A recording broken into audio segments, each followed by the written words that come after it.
Buenas noches, mi nombre es Karina Velasco. Para la oportunidad vamos a destacar 4 puntos a continuación, donde el primero de ellos le vamos a hablar acerca del arco reflejo.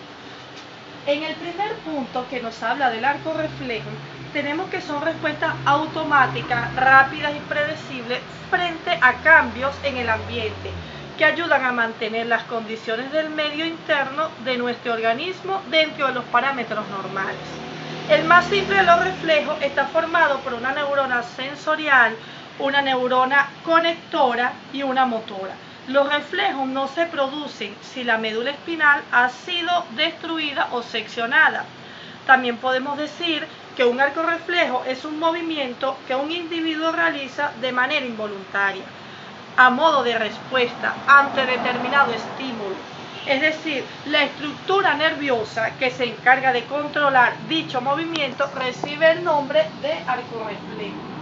En el momento podemos explicar, como nos aparece en la lámina, ciertamente acá tenemos lo que es la médula espinal, que se va a combinar o a interactuar conjuntamente con la célula y las distintas neuronas para emitir una respuesta. Pero es el caso y es la oportunidad que hay un objeto caliente, en este caso una vela encendida, donde el dedo índice lo toca y evidentemente genera una reacción inmediata, es decir, antes de enviar la señal al cerebro. Es decir, que en estos casos siempre va a generar una reacción de acuerdo al estímulo. Es decir, la médula espinal se combina con la célula y las distintas neuronas para producir ella.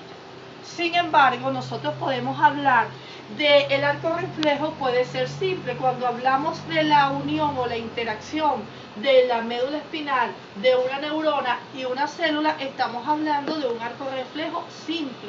Sin embargo, puede suceder que se produzca la sincronización tanto de la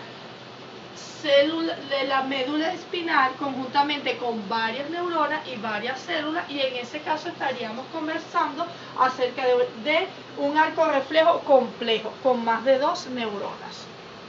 Para el segundo punto vamos a hablar acerca del experimento aporte del condicionamiento clásico. Es decir, en este segundo punto indica respuestas automáticas o reflejos de conductas no voluntarias, a lo que se denominó condicionamiento clásico, a la creación de estímulos originalmente neutros que no provoca una respuesta, llega a poder provocar la gracia y conexión asociativa de este estímulo que provoca dicha respuesta. El acondicionamiento clásico sentó las bases del conductismo, una de las escuelas más importantes de la psicología, y nace como consecuencia de los estudios de Pavlov, psicólogo ruso que se interesó por la fisiología de la digestión, especialmente en los animales. Podemos destacar aquí un ejemplo muy real de lo que son las obras de Iván Petrov Pavlov, psicólogo ruso, que en este caso nos ilustra muy fácilmente. Podemos entender lo que es el acondicionamiento clásico a través de los animales, y su obra más importante con los caninos.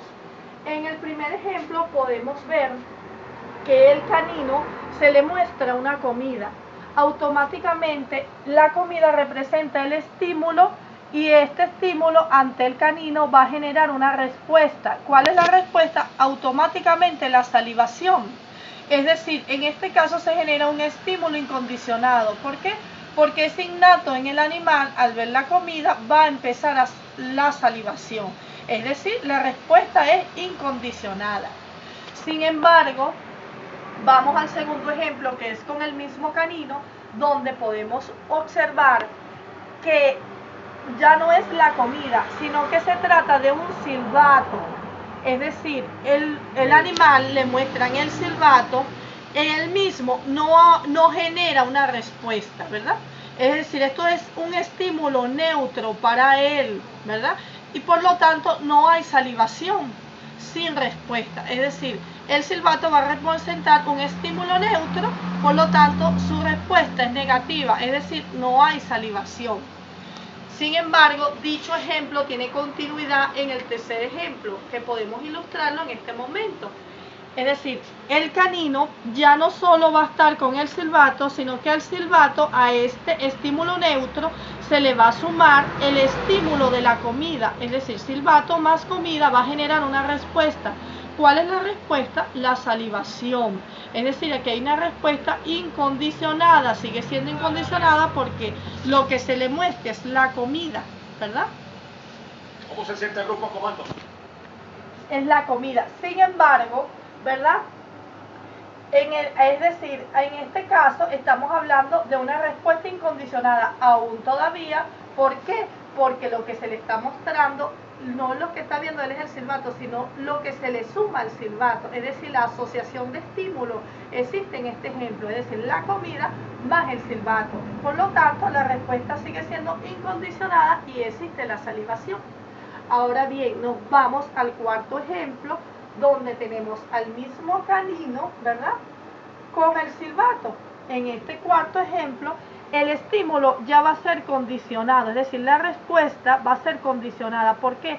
Porque ya el animal pasó por su tercer ejemplo, donde evidentemente ya él va a relacionar, aunque el silbato se encuentre solo, ya él lo está relacionando con la asociación del ejemplo anterior, que es la comida. Por lo tanto, va a generar una respuesta positiva, pero en este caso la respuesta ya va a ser condicionada, porque ya el animal ha aprendido a través del reforzamiento, es decir, de la unión de un estímulo neutro con un estímulo positivo, que en este caso es la comida. Por lo tanto, si podemos ver acá, el cuarto ejemplo, se genera la salivación, la respuesta es condicionada. Ahora bien, ahora vamos a pasar al tercer tema, que en este caso vamos a hablarles de las bases experimentales del aprendizaje por reforzamiento, que aún podemos observar que se mezcla muy bien con el ejemplo anterior.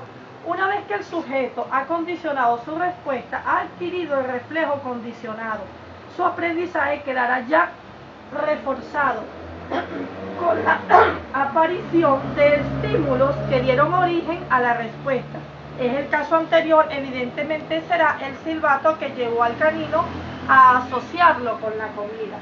Es decir, en este caso, como ya anteriormente les dije, que íbamos a seguir la seguidilla y todos estaban relacionados. Es decir, que muchos de los principales psicólogos, inclusive entre sus acotaciones, dicen que no hay aprendizaje sin reforzamiento. En este caso podemos citar uno de los más importantes de las bases experimentales, como es el psicólogo